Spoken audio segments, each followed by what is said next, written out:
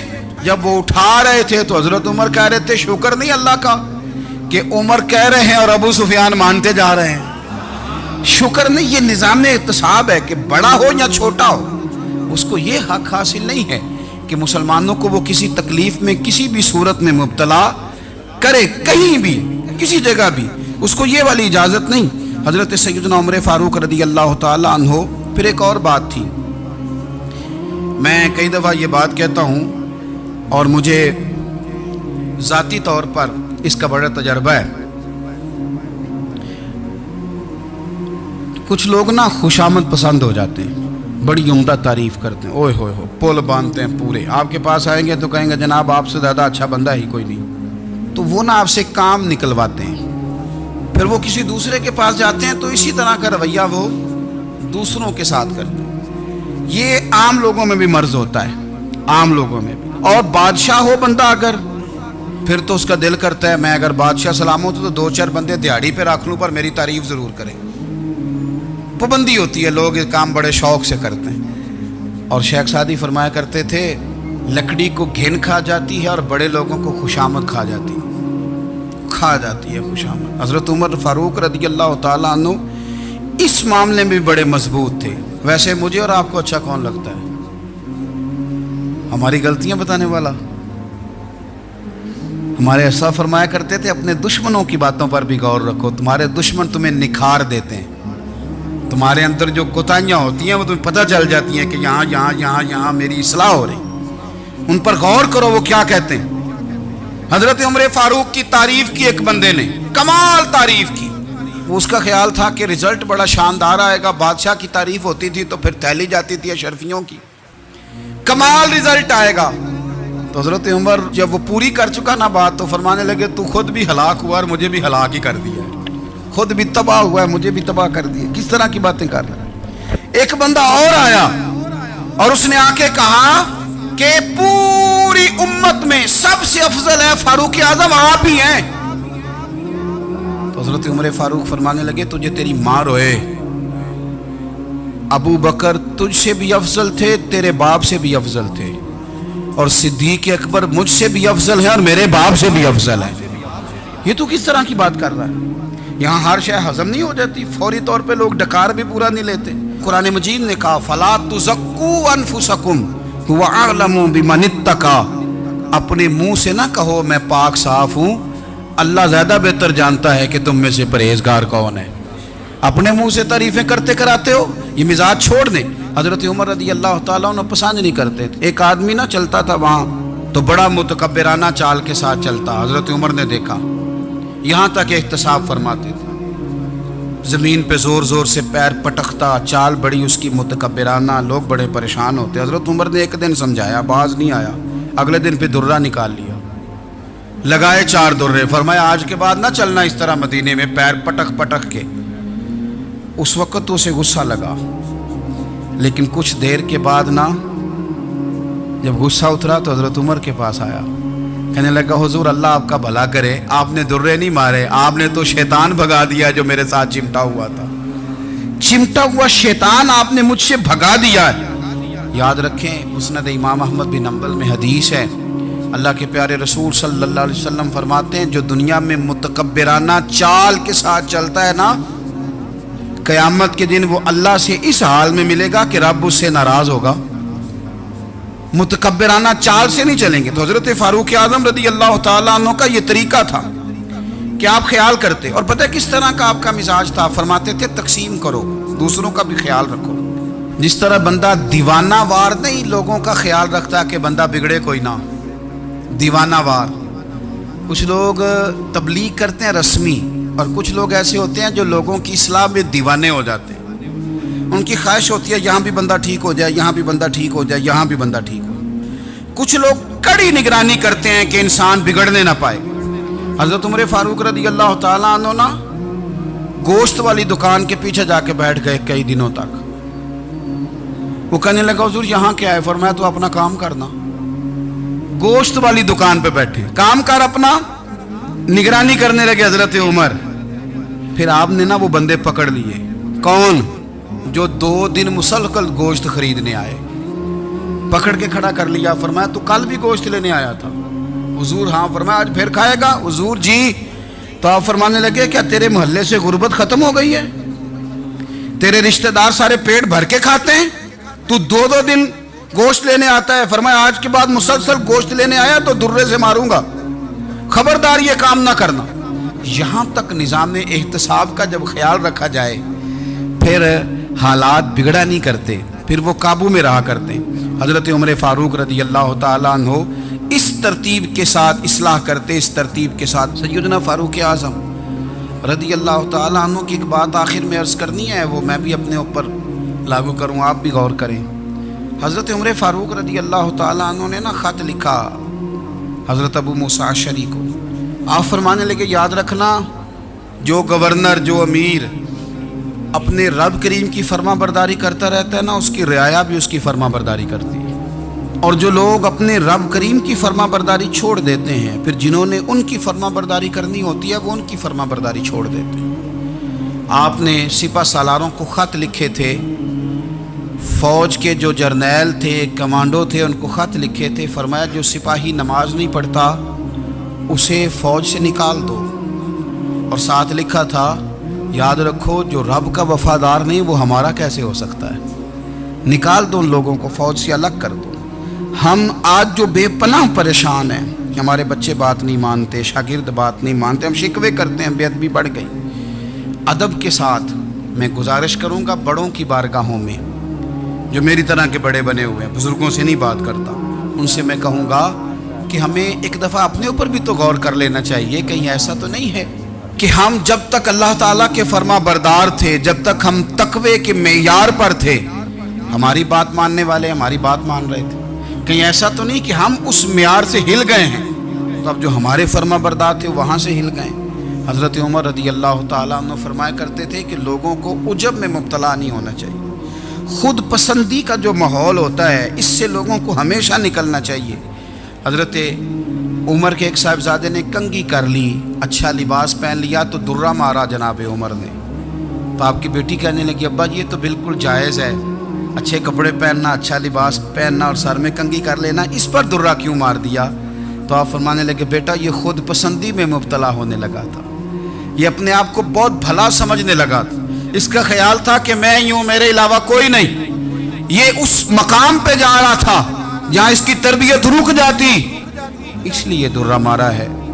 ایک دفعہ حکومتی معاملات کے اندر آپ کی اہلیہ نے مشورہ دینا چاہا، بڑے کام بیویاں نہیں کرتی، بڑے بڑے معاملات میں مداخلت نہیں کرتی۔ ہمارے بر صغیر میں وہ بادشاہ نہیں گزرا کہ جو فیصلہ کرتا تھا تو کرسی پہ بیٹھ جاتا تھا اور پردے کے پیچھے اس کی بیوی بیٹھ جاتی تھی، اور جب وہ فیصلہ سنانے لگتا تو یوں گردن پیچھے کرتا اور اہلیہ جو کہتی وہ فیصلہ سنا دیتا۔ لیکن ایک دفعہ خاتون نے ایک آدمی کو حضرت عمر نے معزول کیا تو آپ کی اہلیہ نے، اس آدمی کی اہلیہ حضرت عمر کی اہلیہ سے ملی ہوں گی، تو خاتون نے ذرا سفارش کرنی چاہی، تو جناب عمر فاروق رضی اللہ تعالیٰ عنہ کے ہاتھ میں عصا تھا، ڈنڈا تھا، 2-3 دفعہ زمین پہ مارا، فرمایا تمہیں کس نے اجازت دی ہے حکومتی معاملات میں مشورہ دینے کی؟ یہ مشورہ مولا علی دیں گے یا عثمان غنی دیں گے؟ آپ کو کس نے اجازت دی؟ وہ حکومتی معاملات، وہ مسلمانوں کا اجتماعی معاملہ، وہ مسلمان دیکھیں گے، آپ کو اس میں آنے کی اجازت نہیں ہے۔ جو آپ کی ذمہ داریاں ہیں، آپ کے حقوق ہیں، ان پر آپ بات کریں۔ تو بھائی نظام میں احتساب اپنی ذات سے شروع کریں۔ ہماری اولادیں، ہمارے بچے، وہ باہر سے انہوں نے زیادہ اثر نہیں لیا، ہم نے انہیں بتایا ہے کہ ہم بڑے غریب ہیں، ہم بڑے مجبور ہیں، ہم تو بڑے کمزور ہیں، ہماری تو سنتا کوئی نہیں، یہ تو امیروں کا ملک ہے، اس میں تو فلانے کو اہمیت حاصل ہے۔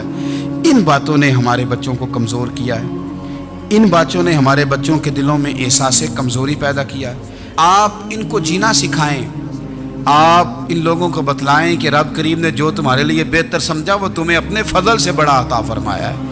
آپ ان کو ان کے مقام پر رہ کر خوددار اور قناعت پسند ہونا سکھائیں، آپ یقین کریں گھر امن والا بن جائے گا۔ بچے اگر بھنا ہوا گوشت کھا رہے ہوں اور پھر بھی لاڑی رہے ہوں کہ مسالہ میری مرضی کا نہیں، سٹائل میری مرضی کا نہیں، ٹیسٹ میری مرضی کا نہیں، یہ والا گوشت میں نے نہیں کھانا، یہ اس طرح کر کے بھنا ہوتا تو پھر میں نے کھانا تھا، وہ زیادہ خوفناک صورتحال ہو جاتی ہے۔ لیکن اگر ابا جی، اماں جی، گھر والے کھیتوں میں کام کر رہے ہوں اور بچے اچار کے ساتھ روٹی لے کے جائیں اور بننے پہ بیٹھ کے، پھٹے پہ بیٹھ کے وہ پھر کھانا شروع کریں، اور جب وہ اچار آئے اور وہ ایک دوسرے کو کہیں کہ آج تو 2 کلے ہو گئے میرے کام کے، اس دفعہ تو دیکھنا ہماری فصل کتنی شاندار ہوگی، ایک دوسرے کو دیکھ دیکھ کے وہ ہنسیں اور مسکرائیں اور ان کی باتوں میں لذت ہو، اور پھر وہ کہیں کہ آم بڑے اچھے مل گئے تھے، دیکھو اچار کتنا سونا آ گیا ہے، دیکھو یہ کس قدر زیادہ اچھا ٹیسٹ ہے، تیل بھی بڑا اچھا ہے، گل بھی بڑے وقت پہ گیا ہے۔ آپ یقین کریں یوں لگتا ہے کہ کائنات کی سب سے بہترین روٹی یہ لوگ کھا رہے ہیں۔ یہ سوچ حضرت عمر نے ہمیں دی ہے، یہ فکر جناب عمر نے ہم تک پہنچائی ہے۔ اللہ ہمیں سمجھنے کی توفیق عطا فرمائے۔ آخر دعوایا ان الحمدللہ رب العالمین۔ بول اٹھا کافر، بول اٹھا، اگر 6 مہینے عمر دنیا میں اور رہتے تو دنیا میں کوئی کافر موجود نہ ہوتا۔ 6 مہینے، اور جب اس بطل جلیل کا جنازہ اٹھا، اللہ بخاری پڑھیے نا، اللہم ارزقنا شہادت فی سبیلک، اللہ بسترے کی موت نہ دینا، شہادت کی دینا۔ عمر شہید ہوئے، مسجد نبوی میں نماز پڑھاتے، اور جب جنازہ اٹھا تو مدینے کا پھر پیچھے جو دلیر بچے وہ مولا علی تھے۔ مولا علی، جناب عمر کا جنازہ اٹھا تو سب سے پہلی ہائے جو نکلی وہ حضرت علی کی زبان سے نکلی، اور حضرت علی کی ساری داڑھی آنسوؤں سے بھر گئی۔ لوگوں نے کہا کہ علی کیا ہوا؟ فرمانے لگے تم دیکھ نہیں رہے جنازہ کس کا اٹھا ہے، پلٹ کے دیکھو تو صحیح، تم پتہ نہیں ہے کون گیا ہے؟ کہ حضور کیا ہوا؟ اب فرمانے لگے عمر اس طرح کے کام کر کے گیا ہے، اب ان کے رستوں پہ کون چلے گا؟ کون اس کے جگر راہ وفا میں میں نقش ایسے چھوڑ آیا ہوں، میں جس منزل سے گزرا ہوں وہ اب تک یاد کرتی ہے۔ حضرت علی حضرت عمر کے جنازے پہ کھڑے ہو کے کہتے ہیں اللہ مجھے اس طرح کے عمل کرنے کی توفیق دے جس طرح کے عمر کر کے گیا۔ میرے بھائی بطل عزیز، بطل حریت حضرت عمر رضی اللہ تعالیٰ عنہ جو اپنی زندگی انقلاب والی گزار کے گئے۔ عمر جب دنیا سے گئے تو 80 دینار کا قرضہ تھا، 22 لاکھ مربع میل کا حکمران، اور اپنے بیٹے سے کہنے لگے بیٹے کوشش کرنا تیرے خاندان والے مل کے میرا قرضہ اتار دے، میری قبر پہ بوجھ نہ رہے، اور اگر خاندان والے مدد نہ کریں تو میرے دوستوں سے بات کرنا، وہ مدد نہ کریں تو پھر علی سے بات کرنا۔ ان کا پیار آپس میں اتنا، اور تو اختلاف ثابت کر رہا۔ 80 دینار کا قرضہ چھوڑ کر حضرت عمر دنیا سے گئے، اور جاتی دفعہ کہہ گئے میرے بعد میرے بچوں کو حکومت کے مشورے میں بھی شامل نہ کرنا، حکومت کے مشورے میں بھی میری اولاد شامل نہ ہو۔ اتنا بڑا شخص اتنا بڑا رنگ دے کے یکم محرم کو جب عمر فاروق کا وصال ہوا تو بیٹے سے کہنے لگے اما عائشہ سے جا کے کہو میرا بھی نبی پاک کے روزے میں دفن ہونے کو دل کرتا ہے۔ ایک قبر کی جگہ ہے اما جی نے اپنے لیے رکھی ہے، بخاری ہے بخاری۔ حضرت عائشہ کے پاس صاحبزادے گئے، کہنے لگے اما جی عمر کو زخم لگ گیا ہے، حالت بڑی پریشانی والی ہے۔ وہ کہتے ہیں اگر اماں اجازت دیں، سید عائشہ رو پڑی، فرمانے لگی کہ اپنی قبر کی جگہ تو نہیں نہ کسی کو دیتا، پر عمر نے کمال ہی بڑا کیا، اسے کہو جاؤ گنبد خضرا میں قیامت تک جو مصطفیٰ پہ اور ابو بکر پہ سلام پڑے گا وہ تجھ پہ بھی سلام پڑھ کے جائے گا، جاؤ میں نے جگہ دی۔ اعلیٰ حضرت فاضل بریلوی رحمت اللہ علیہ فرماتے ہیں وہ عمر جس کے آداب شیدہ شکر، اس خدا دوست حضرت پہ لاکھوں سلام، اس خدا دوست حضرت پہ۔ آپ یقین کریں ممبر پہ بیٹھا ہوں، حضرت عمر کا جب نام لیتا ہوں تو میرے وجود کے رونگٹے کھڑے ہو جاتے ہیں۔ حضرت عمر کی زندگی جب پڑھتا ہوں تو لگتا ہے خدایا ایسے شخص بھی دنیا میں آئے کہ حضرت عمر رضی اللہ تعالیٰ عنہ کا آج یوم شہادت ہے۔ میرا تو دل کرتا تھا کہ فجر سے باتیں شروع ہوں اور سارا دن ہی عمر کی باتیں ہوتی رہے، سارا دن جناب عمر کی باتیں، سارا دن، اس لیے کہ ذکر جناب عمر کا ہوگا پر راضی اللہ کے رسول ہوں گے۔ میرے رسول پاک علیہ السلام سب کے لیے دعا مانگتے ہیں نا، حضور کی دعا عام ہے، لیکن مصطفیٰ کریم نے کعبے کا غلاف تھام لیا اور غلاف کعبہ کو حضور نے سینے سے لپٹایا اور سینے سے چمٹا کے کہا اللہ میں نے تو کبھی سوال ہی زیادہ نہیں کیے، میں کرنے آیا ہوں، مجھے عمر دے دے، عمر دے دے۔ حضور نے مانگ کے لیا، اور پھر جب جس کو حضور مانگے اللہ سے، حضرت عوف بن مالک اشجعی ایک صحابی ہیں، حضرت عوف بن مالک رضی اللہ تعالیٰ عنہ فرماتے ہیں کہ جناب ابو بکر صدیق کا زمانہ تھا تو میں نے خواب دیکھا، میں نے خواب میں جناب عمر کو دیکھا، اور میں نے دیکھا کہ کوئی کہنے والا کہہ رہا ہے کہ عمر وہ ہے کہ اللہ کے رستے میں کوئی اسے جتنا مرضی برا بھلا کہے یہ پرواہ نہیں کرتا۔ کس کے رستے میں؟ بولے سارے۔ اس کا مطلب ہے اللہ کے رستے میں لوگ برا بھلا بھی، قرآن مجید نے کہا وَلَا يَخَافُونَ لَوْمَةَ لَائِمٍ، کچھ لوگ ایسے ہیں جو برا بھلا کہنے والوں کی لوگ پرواہ نہیں کرتے۔ اور دوسری بات میں نے یہ دیکھی کہ عمر خلیفہ بنے گا، اور تیسری بات میں نے خواب میں یہ دیکھی کہ عمر شہید بھی کیا جائے گا، عمر شہید بھی ہوگا۔ یہ میں نے 3 باتیں خواب میں دیکھی۔ فرماتے ہیں میں نے آ کے خواب حضرت ابو بکر صدیق کو سنائی، وہ خلیفہ تھے، وہ کہنے لگے ٹھہر جا میں عمر کو بلاتا ہوں، اس کے سامنے دوبارہ سنانا، اس کے سامنے۔ فرماتے ہیں میں نے بلایا حضرت عمر فاروق کو، آ کے بیٹھے، خواب شروع ہوا۔ کا ایک بات تو میں نے یہ دیکھی کہ آپ ملامت کرنے والے کی پرواہ نہیں کرتے، دوسرا آپ خلیفہ بنے گے۔ جناب عمر کہنے لگے چپ کر، ابو بکر کے سامنے ہی کہہ رہا ہے، چپ کر، خلیفہ کے سامنے ہی کہہ رہا ہے۔ تو حضرت ابو بکر صدیق کہنے لگے عمر اسے کہنے دو، مجھے لگتا ہے رب کی رضا یہی ہے کہ میرے بعد اگر مصطفیٰ کا منبر ملے تو عمر کو ہی ملے، اسے کہنے دو، کہنے دو۔ حضرت عمر رضی اللہ تعالیٰ عنہ کو تیسری بات کہی، حضرت عوف بن مالک نے کہا آپ شہید کیے جائیں گے، میں نے خواب دیکھی ہے۔ نیک لوگوں کے خواب بڑی حد تک سچے ہوتے ہیں، کہا میں نے خواب دیکھی ہے۔ تو حضرت عمر کہنے لگے شہید تو دلیر لوگ ہوتے ہیں، شہید تو دلیر، جسے سارا زمانہ دلیر کہہ رہا ہے وہ اپنے بارے میں کیا کہہ رہا ہے؟ کہتے ہیں شہید تو دلیر، میں تو کاہل سا آدمی ہوں، سست آدمی ہوں، میں تو اتنا کام ہی نہیں کرتا، تو یہ خواب تو نے جو دیکھا ہے نا پھر سے دیکھنا۔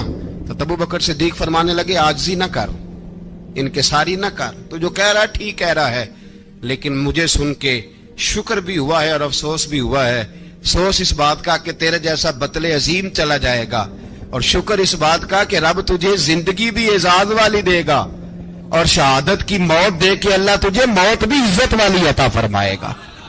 اللہ موت بھی تجھے عزت والی دے گا، تجھے کاہلوں جیسی موت اللہ۔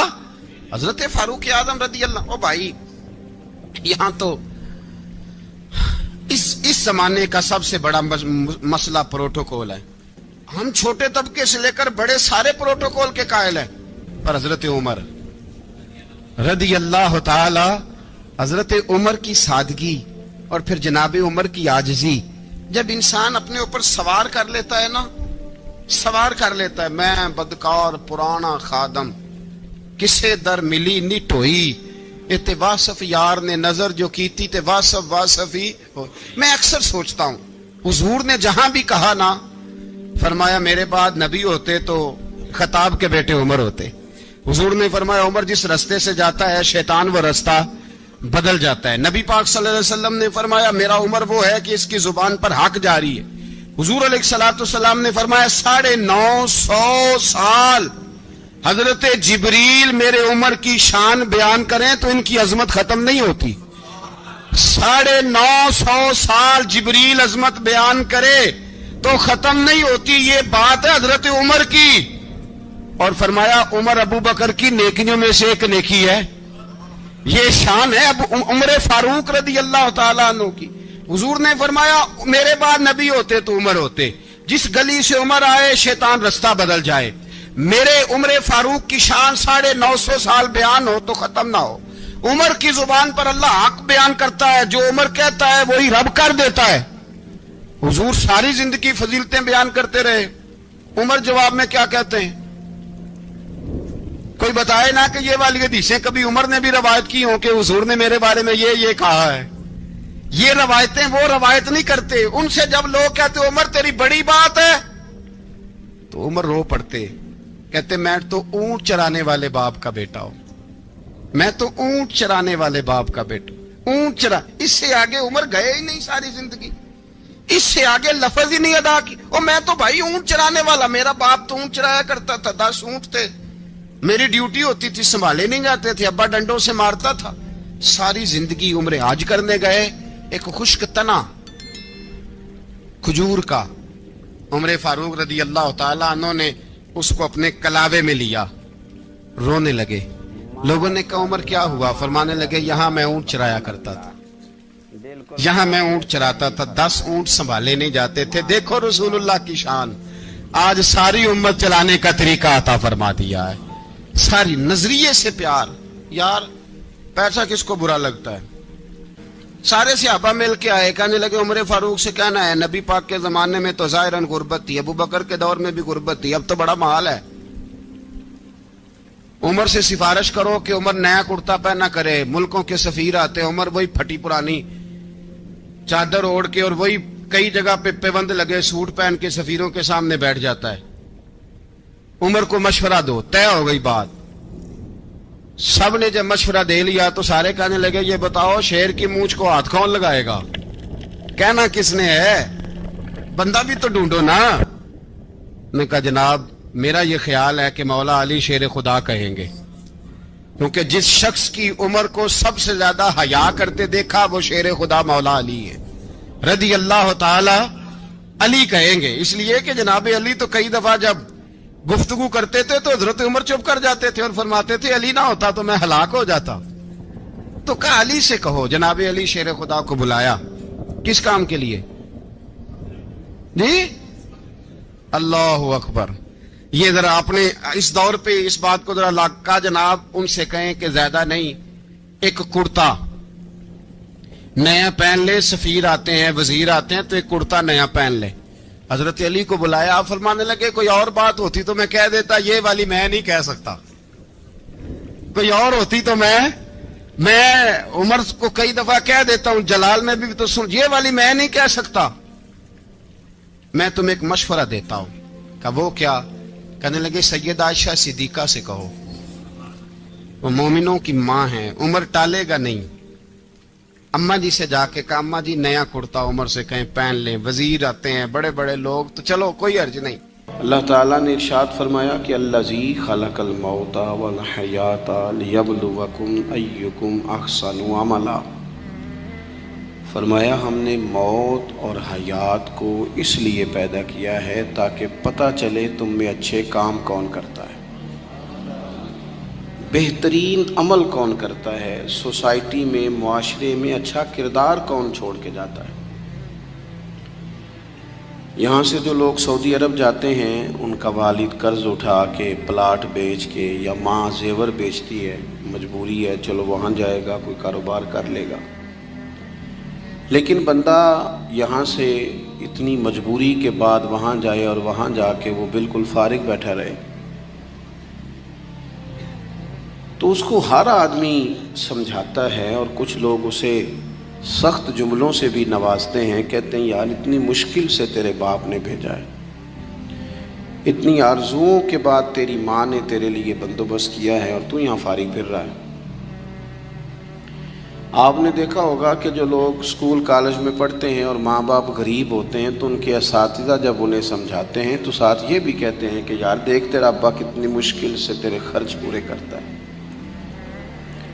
اگر کوئی شخص بھی کسی بھی مقام پہ کوئی ذمہ داری اسے دی جائے اور وہ اپنی ڈیوٹی ٹھیک نہ کرے، مقصد پورا نہ کرے، تو لوگ اس سے خوش نہیں ہوتے، لوگ اس کے لیے اچھے جذبات نہیں رکھتے، کہتے تو اپنا مقصد نہیں پورا، میں یہاں آیا ہوں آپ کو اللہ رسول کی بات بتانے، آپ نے اچھا گمان کر کے مجھے دعوت دے لی کہ شاید یہ ہمیں صحیح طرح سمجھا سکتا ہے، اب میں یہاں آ کے آپ کو اللہ رسول کی بات بتاؤں ہی کوئی نہ، تو آپ کہیں گے میاں آپ کو تو بلایا تھا کہ آپ ہمیں کوئی سمجھا دیں، کوئی نصیحت کر دیں، تو آپ تو ادھر ادھر کی ہانک کے چلے گئے، قبول نہیں کریں گے لوگ۔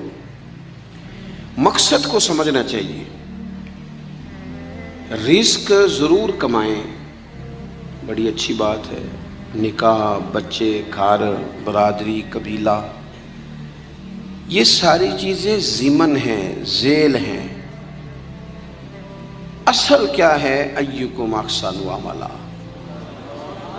مقصد تمہارا یہ ہے کہ پتہ چلے تم میں بہترین عمل کون کرتا ہے۔ اپنے بچوں کے لیے دوڑ دھوپ کرنا یا مال دولت جمع کرنا یا جناب آسائشیں اکٹھی کرنا، یہ تو غیر مسلم بھی کر رہا ہے۔ میں اکثر کہتا ہوں کہ یہ دیندار طبقہ ہے، میری طرح کے لوگ ہیں، تو ایک بندہ 6 گھنٹے کا سفر طے کر کے آیا ہے، اس نے اسے دیندار سمجھا ہے، نیک آدمی سمجھا جب ہی آیا نا، کتنا بڑا اس نے اسے مقام دیا ہے کہ اسے حضور سید عالم علیہ السلام کے دین کا نمائندہ سمجھا ہے۔ یہ خطیب صاحب ہیں، یہ استاد صاحب ہیں، امام صاحب ہیں، پیر صاحب ہیں، کتنا بڑا اپنا مقام اگر بندہ کبھی سمجھے تو کتنا لوگوں نے اسے بڑا درجہ دیا ہے۔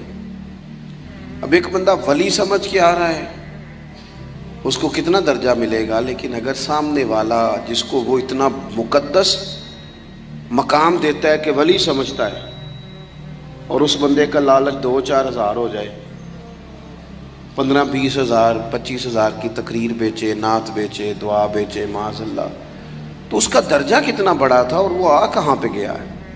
بھئی یہ کام تو کوئی اور کاروبار کر کے بھی کیا جا سکتا ہے، ضروری تھا کہ حضور کی تعریف کر کے تم کمائی اکٹھی کرتے تو کوئی اور کام کر لیتے، بڑے کام ہیں دنیا میں، کوئی اور کر لیتے۔ مقاصد ہمیشہ اعلیٰ رکھیں، چھوٹا مقصد، بڑے مقاصد۔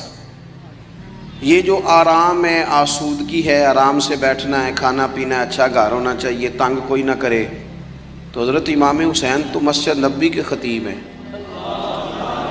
حضور کے روضے پہ بیٹھے ہیں، لوگ پلکیں بچھا کے سلام کرتے ہیں، تو ٹھیک ہے بیٹھے رہتے، موج لگی ہوئی تھی، کیا ضرورت تھی؟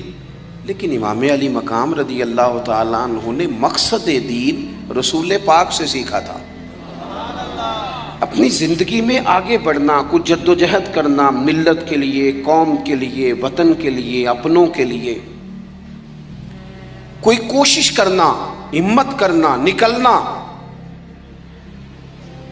اور اپنی ذات سے اٹھ کر تھوڑا سا سوچنا، یہ معیار دین ہے۔ کوئی کام انسان زندگی میں کرے۔ ہم یہاں تو کچھ کرتے نہیں، اور اگر کرتے بھی ہیں تو وہ کیا ہے بھلا؟ مرضی کے کپڑے خرید لو، مرضی کے جوتے لے لو، مرضی کا مکان بنا لو۔ آپ حیران ہوں گے کہ ہم اس ملک میں رہتے ہیں جہاں سیلاب آیا ہوا ہے، غریب لوگ تکلیف میں ہیں، لوگ خیمہ بستیوں میں رہتے ہیں، پر نئے ماڈل کا موبائل مارکیٹ میں آئے تو وہ شارٹ ہو جاتا ہے۔ ایک طرف لوگوں کو رہنے کو جگہ نہیں، کھانے کو روٹی نہیں، اور دوسری طرف حال یہ ہے کہ لوگ کہہ رہے ہیں جناب گاڑی ہمیں پہلے چاہیے، گاڑی بک کرائیے، وہ پہلے مل جائے، 2-4 لاکھ زیادہ دینا پڑے تو ہم دے دیں گے۔ یہ مقصود نہیں۔ مقصد جب بڑا ہو جاتا ہے نا، بڑا، پھر خود بخود یہ چیزیں چھوٹی لگنے لگ جاتی ہیں۔ یہ جتنی دوڑ دھوپ ذاتی زندگی کے لیے یہ چھوٹی لگنے لگ جاتی ہے۔ یہ بھلا لوگ اکتائے کیوں رہتے ہیں؟ مقصد اعلیٰ نہیں بنایا۔ چلے ایک بندے کا مقصد ہے میں نے شہرت حاصل کرنی ہے، ہو گئی شہرت، جہاں سے جاتا ہے لوگ سلوٹ مارتے ہیں، اب ختم ہو گئی زندگی۔ ایک شخص نے یہ مقصد بنا لیا کہ میں نے بہت سارا مال جمع کرنا ہے، تو ہو گیا مال جمع، تجوریاں بڑی پڑی ہیں، اندر کروڑوں روپیہ ہے، لیکن بیمار ہو گئے تو بیماری صحت پیسوں سے خریدی نہیں گئی، نہیں خریدی گئی۔ حضرت حسن بصری کہتے ہیں کہ میں ایک بادشاہ سے مجھے کوئی کام تھا، میں ملنے گیا تو مجھے پتہ چلا کہ بادشاہ سال میں ایک دفعہ اپنے گاؤں جاتا ہے۔ میں اس کے پیچھے اس کے گاؤں چلا گیا تو وہاں ایک قبر تھی۔ بادشاہ نے سب سے پہلے پڑھے لکھے لوگ لا کے قبر کے قریب کھڑے کیے، تو میں نے پوچھا یہ کیا ہو رہا ہے؟ کہنے لگے ذرا دیکھو، یہ بادشاہ کا ایک ہی بیٹا تھا، ایک ہی اکلوتا اس کی قبر ہے۔ پڑھے لکھے لوگ پہلے کھڑا کیے، پھر اس کے بعد اس نے ڈاکٹر، حکیم، طبیب کھڑے کیے، پھر اس کے بعد اس نے فوجی، سپہ سالار، نیزہ باز، گھوڑ سوار کھڑے کیے۔ یہ کیا ہو رہا ہے؟ تو کہتے ہیں مجھے بتایا گیا اس کا ایک ہی بیٹا تھا، بیمار ہو گیا، پھر فوت ہو گیا۔ بادشاہ سال کے بعد یہاں آ کے کہتا ہے پتر یہ سارے پڑھے لکھے لوگ میں نے تیری قبر پہ کھڑے کیے ہیں ملک کے، اگر علم لڑا کے تجھے بچایا جا سکتا تو شاید میں مرنے نہ دیتا۔ پھر یہ حکیم، طبیب، یہ سارے کھڑے ہیں، اور بادشاہ کہتا ہے بیٹا اگر یہ ساری ان کی دانائی دے کے تجھے بچایا جا سکتا تو شاید میں تجھے مرنے نہ دیتا۔ پھر بادشاہ سپہ سالاروں کو، گھوڑ سواروں کو، تیر اندازوں کو کھڑا کر کے کہتا ہے پتر اگر طاقتیں لڑا کے بھی موت روکی جا سکتی معاذ اللہ تو شاید میں روک لیتا۔ پھر وہ آخر میں اپنے سر سے تاج اتار کے قبر کے پیروں والی سائڈ پہ رکھ کے رو پڑا، کہنے لگا پتر اگر حکومت دے کے، تخت دے کے بھی تجھے بچایا جا سکتا تو میں فقیر بن کے زندگی گزار لیتا پر تجھے بچا لیتا، لیکن کل نفس ذائقۃ الموت۔ ہم نہ بھول گئے اصل مقصود کیا ہے، کیوں آئے ہیں۔ ہمارا طرز زندگی، اٹھنا بیٹھنا چند ذاتی معاملات کے لیے، چند ذاتی۔ میں کہتا ہوں کہ اگر دین پر بھی عمل، دیکھو نا، وظیفہ پڑھنے سے روزی میں برکت ہوتی ہے، شک کوئی نہیں، صدقہ دینے سے بلائیں دور ہوتی ہیں، شک، بالکل ٹھیک باتیں اپنی جگہ پہ۔ کیا صدقہ رب راضی کرنے کے لیے دینا ہے کہ بلا دور کرنے کے لیے؟ شک کوئی نہیں اس میں کہ آپ اللہ کی راہ میں خیرات کریں گے تو روزی میں برکت ہوگی، تو آج آ کے وہ وظیفہ بھی صرف روزی میں برکت کے لیے ہی پڑھنا ہے۔ وہ جو سب سے بڑی رضا ہے رب کی، دیکھو ضروری نہیں ہوتا۔ میرے حضرت صاحب رحمۃ اللہ علیہ ایک دفعہ بھی میرے گھر نہیں آئے، اور آپ حیران ہوں گے کہ میں سمجھتا ہوں کہ شاید بہتر ہوا، کیونکہ میری اتنی حیثیت نہیں نا، اوقات نہیں نا، میں کو جیتے دل بر سونا، میں کیوں کر اس نو بھاواں ویڑے میرے وڑدا نہ ہی پئی لکھ وسیلے پاواں. میں سمجھتا ہوں کہ اگر ان کی بات مان لی، ان کے طریقے پہ عمل کر لیا، ان کی کوئی رضا مل گئی اپنے بزرگوں کی، اساتذہ کی، تو یہ زیادہ ضروری کام ہے، یا زیادہ ضروری کام یہ ہے کہ فوٹو ساتھ آ جائے، یا زیادہ ضروری کام یہ ہے کہ وہ کسی جگہ ریکارڈڈ، باقاعدہ ریکارڈڈ میری تعریف کر دیں کہ بلے بلے. یہ تو ٹھیک ہی نہیں. چیزوں کو جب تک ان کی اصل میں نہیں لیا جاتا، اصول میں، اتنی دیر تک معاملات بہتر ہے. ہم آئے ہیں دنیا میں بڑے بڑے کام کرنے، ہمیں کوئی کام کرنا چاہیے. ہمارا بڑا وقت ضائع ہوتا ہے، کوئی مقصد نہیں ہمارا فضول خوش گپیوں کا. لیکن السلام علیکم ورحمۃ اللہ وبرکاتہ. اور میرے پیارے بھائیوں، ابھی آپ نے پیر صاحب کے بیان کو غور و فکر سے سنا ہے اور سن کر کے اپنے ایمان کو تازہ کیا ہوگا. امید ہے مجھے کہ آپ لوگوں کو ان کی ویڈیو بہت ہی زیادہ پسند آتی ہوگی. اگر ویڈیو آپ کو بہت ہی زیادہ پسند آ رہی ہے تو آپ لائک کریں اور ویڈیو کو جتنے بھی اسلامک گروپ ہے ان سبھی میں شیئر کیا کریں، تاکہ سبھی لوگ ان کے بیان کو سن کر کے اپنے ایمان کو تازہ کریں اور آپ لوگ کو زیادہ سے زیادہ ثواب اور نیکی کرنے کی اللہ تبارک و تعالی توفیق اور رفیق عطا فرمائے. السلام علیکم.